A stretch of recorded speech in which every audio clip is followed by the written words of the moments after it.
Hey, welcome back to the Stronghold Podcast, where we explore capability and truth.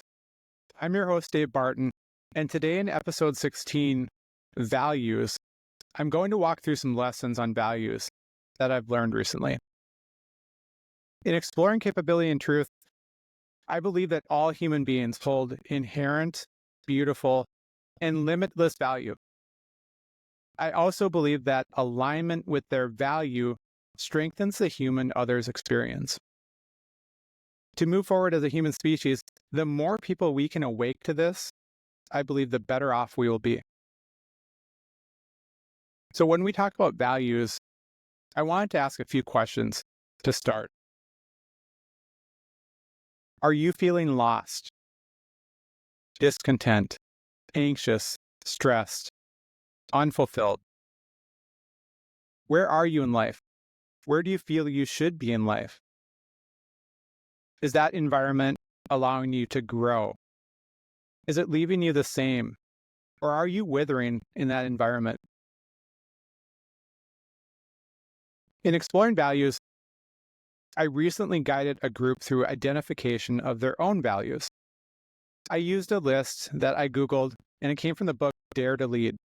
Essentially what it is, it's a list of about 70 different values. So you could get that list if you're thinking about values from ChatGPT or searching on the internet. Just get a list of a decent amount of values.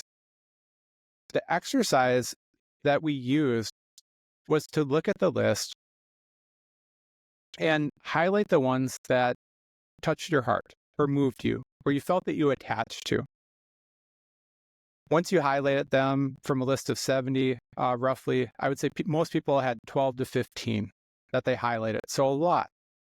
Well, the next part of the exercise was to whittle that down to about half, so about 5 to 7. And then from there, to get those 5 to 7 values to 2 core values that you would assign that are most heartfelt, that touch your soul, that you attach to, that you try to live out, that are the most important to you. Now, I've seen this exercise a couple different ways since, and one I completed recently had me get down to 7 values.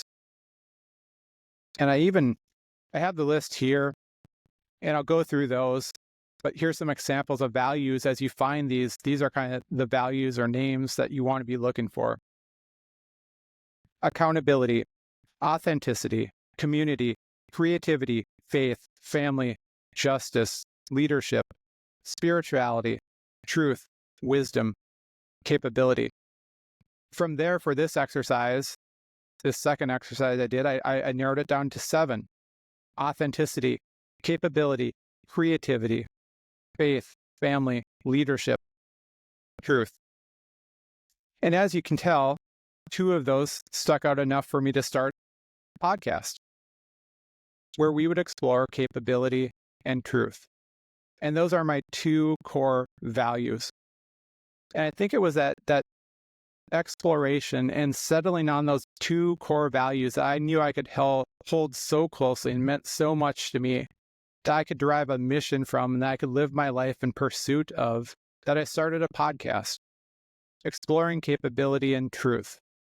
And all of those others, authenticity, creativity, faith, family, leadership, they've been discussed since with the guests I've had and on the solo podcasts that I've done. But you might be saying, why? Why do I want to look at values? Why do I want to identify values? Well, I believe it gives us tools. It gives us ability. It increases capability. It makes truth easier to find. It gives us purpose. When we said, are you feeling lost, discontent, unfulfilled? Purpose would drive those feelings away. Values provide a compass.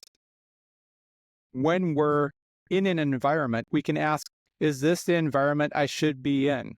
Well, can I live out truth? Can I be my most authentic self? Is my family served by me being in that environment? Or do I need to be somewhere else? Can I bring those values into that environment? Can I improve and lift up that environment? and empower it to hold those values. Values are also tools for vision. The result in identifying them, of starting to live them, of crafting them, of living a life that serves those values is authenticity.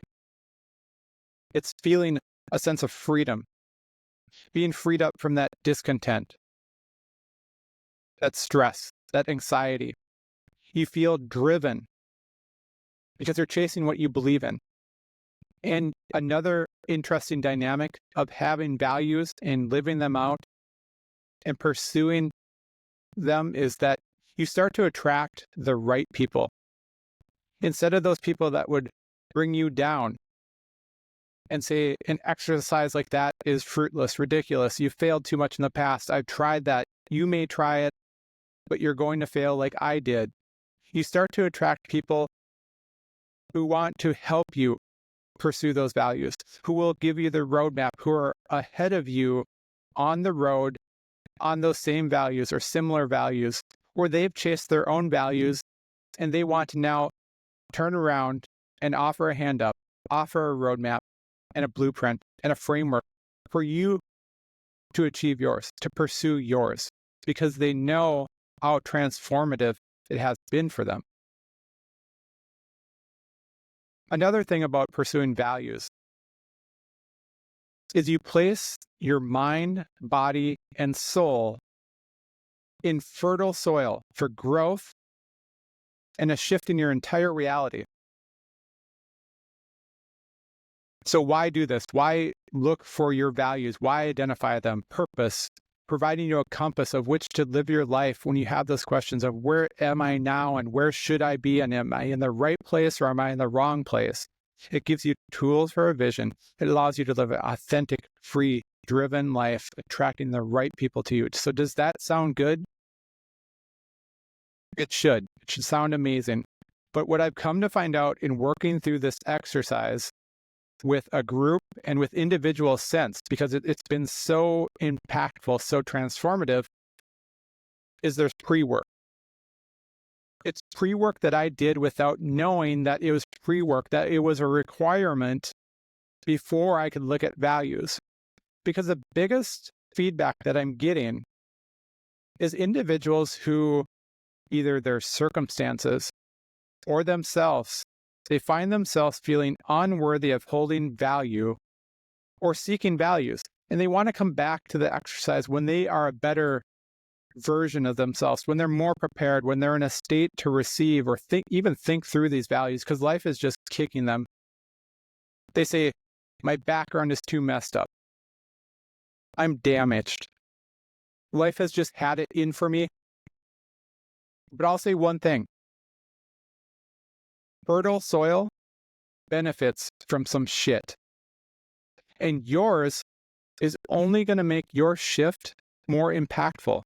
And it will resonate with you and others at a much higher frequency.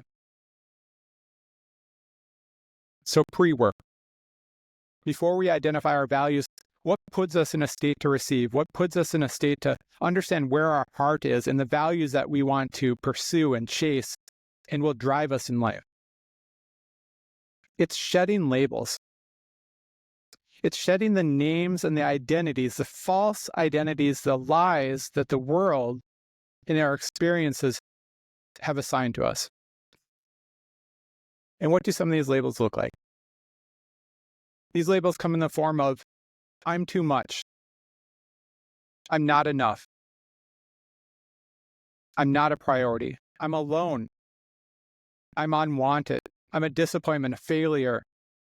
I am my appearance. I am my title at work. I am what's in my bank account. I am my rank amongst others. Or fill in the blank, or what other people think I am. And this pre-work, this essential step in identifying our values in 2025 is something that I plan to bring to the Stronghold. And I have to credit my friend Jenny Becker, who is a force of nature. When you spend time with Jenny Becker, you are impacted. You are made better. You have conversation that lifts you up. She is that friend that would help you chase your values at the expense of her own, but yet she grows because she draws her strength from the Lord. So she's going to come on. We're going to do a podcast in a few weeks, and we're going to bring it to you. And we're going to discuss what this pre-work looks like. And this is going to expand. This isn't going to be one podcast. This is going to be many, because this is so important. This identifying these false names, these labels, these false identities, these lies that the world would assign to you, so that you can find, identify, and start living your values. And the approach here, how would you do this? How would you shed these labels, these identities, because they dig their claws in on us? You get space. You get separation. So for me, that looked like a retreat this summer, where literally for 4 days, I put the phone down. I got away from my family, my friends, my community, my work. And I spent time with the Lord, and I worked through counseling type exercises. And I looked at my life, my past life, my childhood, my adulthood, my role as a father, my role as a husband, my role in the community, my role as a masculine man, and where my heart was. And I started to unearth some of these values, but I also unearthed wounds. And mine were not enough and not a priority. So I got space, separation from a retreat. But this could be a vacation. This could be leaving to a loved one's. This could be finding friends that will help develop you in that fertile soil. And look at yourself in this scenario like a seedling. For those of you who garden, you don't take the tomato seed, especially here in Minnesota, and just go throw it out in the soil in March or April, cross your fingers and hope a tomato plant comes up. You take that seed inside. You mix up special soil, fertile soil, soil that will help that seed germinate, that will help it grow. You create the ideal conditions. You put the light around it. You put the warmth around it. You make sure it has the moisture it needs. Because in that infancy, that seedling is dependent on outside forces. For me, that outside force was also the Lord, drawing close to him, drawing into a relationship of the Father. I was the son, he was the father. I came to him with hurt. I laid it at his feet. And I said, I'm not enough. I'm not a priority, but I want to be, and I have to be. So that's what that looks like, but we're going to go into that more. But I want to walk all the way through this exercise today to start to lay the framework for what the Stronghold will bring if you listen along with us in 2025. And I would ask you one thing in the meantime, that if you're numbing yourself in this process of fighting off these false labels, these identities, these lies that the world's telling you, if you're numbing yourself with an addiction, with your focus somewhere else in life, your focus off your children, your focus off your marriage, I would ask you to stop and address that. And if it's an apology that's needed, if it's help for an addiction that's needed, start with the space and separation being in that environment. Allow your head to clear. Allow you to start to heal and be in a state to receive this path of healing that we're going to go over on the Stronghold this year. So here's why it's important. And here's the payoff. When we shed those labels, those identity, those lies, those false identities, and we get our values, and we start pursuing those, and we start putting ourselves in environments, fertile soil, where we can grow, we can prosper, we're moving forward, we feel fulfilled, we're surrounded by others that build that up and that we can build up, and we feel that true sense of community, we can move on to the next stage, and that's developing a vision. Developing a vision that inspires and motivates you to become the best person you can be. And what you're going to need to do is you're going to need to reach back down in those values and create, dream, and craft a vision that feeds those values. Let it become your North Star.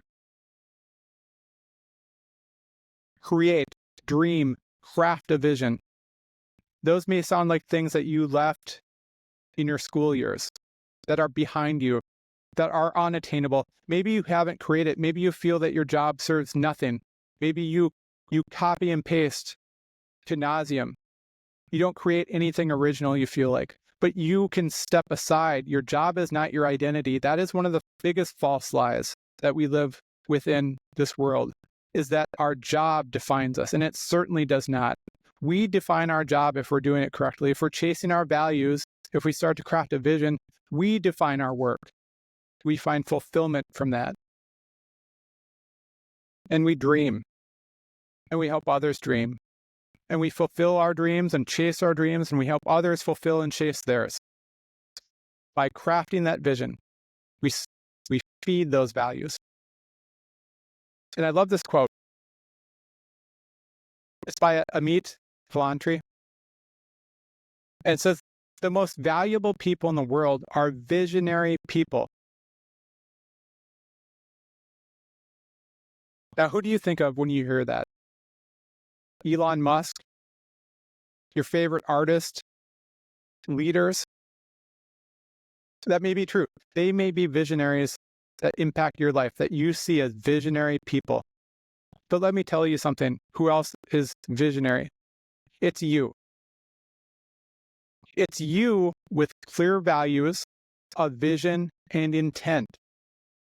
The truth is you are a visionary.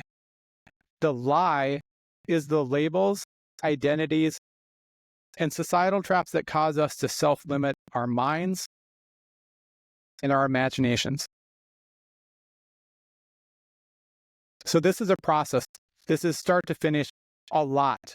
But I want to share with you, properly done, how transformative this can be, and that how this can relieve you of the lost feelings, the discontent, the anxiety, the stress, and unfulfillment that we discussed earlier. Here's the result for me, and here's a little bit about what this process looked like. And I say process because this is not a one and done. This is not you work through shedding and getting your values and crafting a vision and you're done.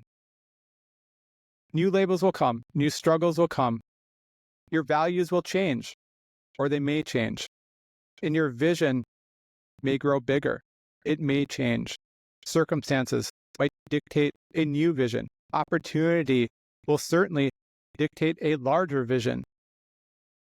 But the result for me was, I went and I was going to coffee with a gentleman from my men's coffee group. And I hopped in my truck the other day and the Lord spoke this onto my heart. It's from Matthew 25:21. It says, the master was full of praise. Well done, my good and faithful servant. You have been faithful in handling this small amount. So now I will give to you many more responsibilities. Let's celebrate together. And what that means to me, why that was placed on my heart by the Lord, was that before 2024, and especially 2024, He put me into situations of growth and preparation. And as I searched and aspired towards more, and as my goals were high, I drew frustration where I fell short. But as the year ended, and as I looked back on 2024, I expressed that frustration to God. And I think that He looked at me like a child, because I am a child of God. I am His son. He is my Father. And after I threw my hissy fit and my temper tantrum with Him, He said, are you done? Because here comes the lesson. 2024 was a year of growth and preparation for you. The things that you thought should come easy, the things that you thought you earned, were not going to come easy. And I had a purpose for that. I needed you to be faithful to me. And in handling that small amount and being faithful and coming to my Father, I believe He's going to give me many more responsibilities. And those have come in the forms of visions for me, for my life. And I will celebrate. And I'm celebrating with the Lord. I'm celebrating with my friends. And I'm finding out and helping them craft their visions, attach to their values, shed those false labels and identities, because I want everyone to live a life that is in tune with this, that we feel worthy, that we feel value, we know what our values are, that we chase them, that we get a vision, and that we live aside from that anxiety, that stress, that pressure, that discontent and unfulfillment. But here's the thing. You have to do the shadow work. You have to seek healing. I can't do it for you. I can lay this out. Others will lay this out. You'll hear this message from many others. You'll read improvement books, and they'll lay out this path for you. But you have to do the work, and you have to seek healing. As my friend Greg Anderson says, nobody is coming to save you. And what you would think, hearing that initially, is that I'm on my own. I'm alone. I knew it. Life has kicked me. I'm down. I can't overcome. No one's coming to save me, and I'm certainly not able to save myself. Otherwise, I would have. I want to do better, but I can't. That's not what that means. You see, nobody is coming to save you. That means that you first must want to be saved, that you're willing to put in the work to save yourself, that you see that you are worthy of saving, and you are. That's what I can do for you, is I can answer that question. Are you worthy of being saved? Do you hold value? Yes. You hold inherent, beautiful, limitless value. And you are worthy of being saved, but you have to come to that. So what's my grand vision? My grand vision, lifelong, till I draw my last breath here on earth, is that I will create dynamic spaces for the Lord to enter and work in people's hearts. How that vision takes shape right now, large-scale vision, is of a retreat. That retreat will be in nature. It'll provide that space, that gap from the wounds that are being assigned to us or given to us in our earthly existence. It'll be on the water. It'll be in a deep woods. It's going to be full of adventures. It's going to be a place of healing, restoration, truth, and value. My interim vision, the one I can achieve right now and the one I'm living right now, is to continue to serve others. But I have a vision of a property with a sauna, a cold plunge, a place of restoration and healing. And why? I said I'm living that to some extent right now. Our home is that. Our home, when we built it, it was a grand home. It was a lot for a young married couple with young children. It was a blessing, and it's been a blessing to us. And we've turned it into a place of restoration and healing. We have a chiropractor come in, a chiropractor friend of ours, and our friends come over, and they get adjustments, and we have coffee, and we have baked goods together, and we catch up. And it's a place of community. It's a place of healing. It's a place of transparency. And our home restores and heals the individuals that come. And so the interim vision is expansion of that. And I can certainly do that if I manage and if I look at my wealth the correct way. I want to give it away. I want to give it back. I don't want a sauna for myself. I don't want a cold plunge for myself. Otherwise, I would go get a membership at the place down the road. I want to house that and further create that place of restoration and healing. So I will. And my friend Joshua gave me a book, and I started reading it for the new year. And little did I know, it was kind of broken into the first 30 days of 30 chapters. And in it, each chapter has a positive affirmation. Well, the positive affirmation for today is that my life is being brought into a divine order. The vision I have for my life overwhelms me with inspiration. Circumstances and events are being set in motion right now for me to accomplish everything I see so vividly in my mind.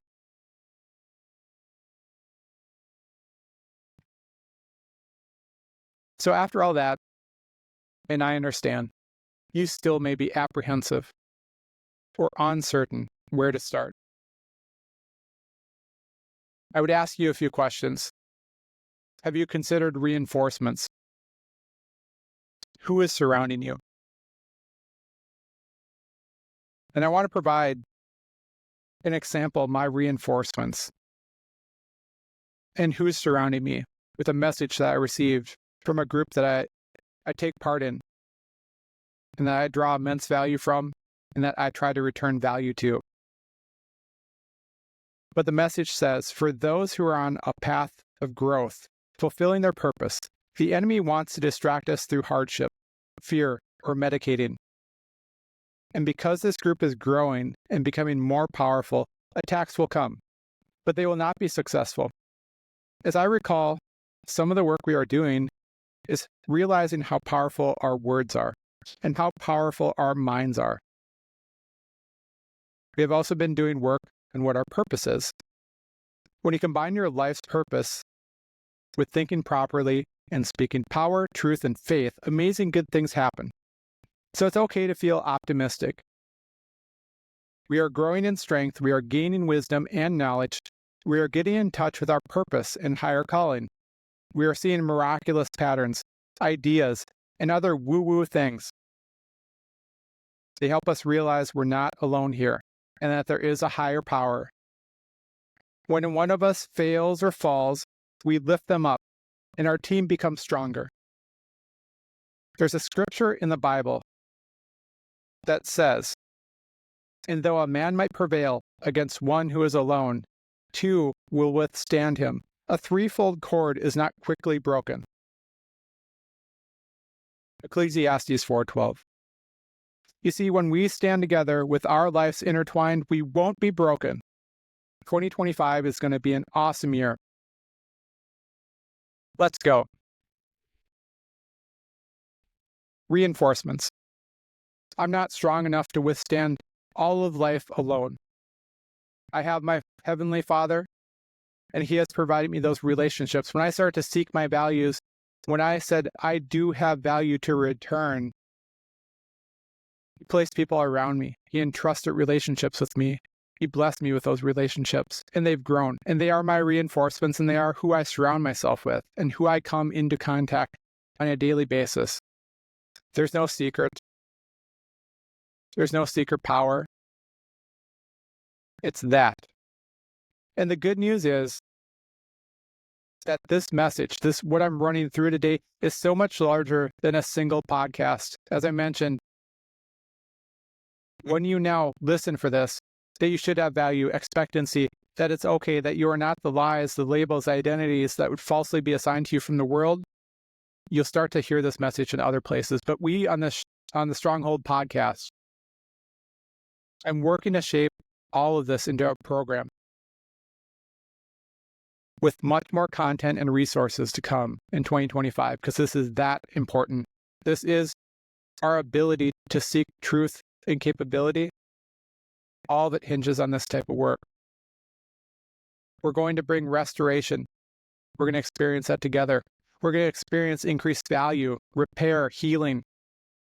This message is going to leave humans longing to save themselves by guiding into a state to receive.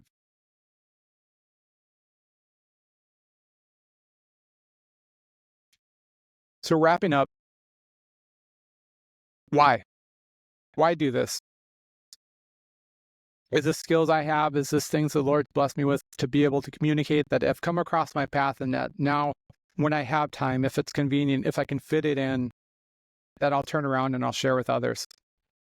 It's not. It's beyond that, and it's a calling. So what's a calling? Well, it means that I have been called. So what does a calling mean? To me, it means that there's repercussions. It's not a nice to have. It's not I'll do it on the side. It's not that I'll try to use these skills and develop them. And if I can help somebody, great. And if I can't, that's, it is what it is, and life got busy. There's repercussions. I've identified my values and my purpose and my abilities.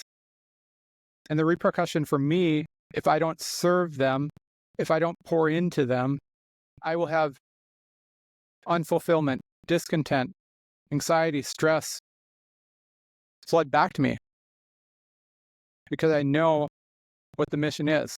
I know how important it is. I know how transformative it has been to me and my friends, my loved ones, and my family. And there's the other repercussions. If I don't follow through, if I don't pour into this, if I don't make this my life's mission, then others are going to suffer. Others will live with those false identities. Others will live with pain, discontentment, stress, anxiety. It'll lead to awful things. And well, it isn't on my shoulders. And I have to be living in grace and provide that to myself because I can't help everybody. Just like I tell my kids, what I can do is I can put my full effort, attention, intent, and concentration into it, and that will be enough. So if you join me on this journey, if this resonates with you, and if some of those labels you say, I recognize those, and I want to get rid of them, and they hurt, and they're weighing me down, and I want to have values, Dave, I want to chase those, and I want to understand what they truly are in my life, and I want to steer my life towards a vision. I only ask that you like, subscribe, comment, and share the show with others. Empower this calling, empower yourself, and empower the communities that you take part in by sharing this message. If it's helping you, it can help many others. We all hold both inherent value and a responsibility to fulfill it. As always, thank you for joining me and listening into the Stronghold Podcast.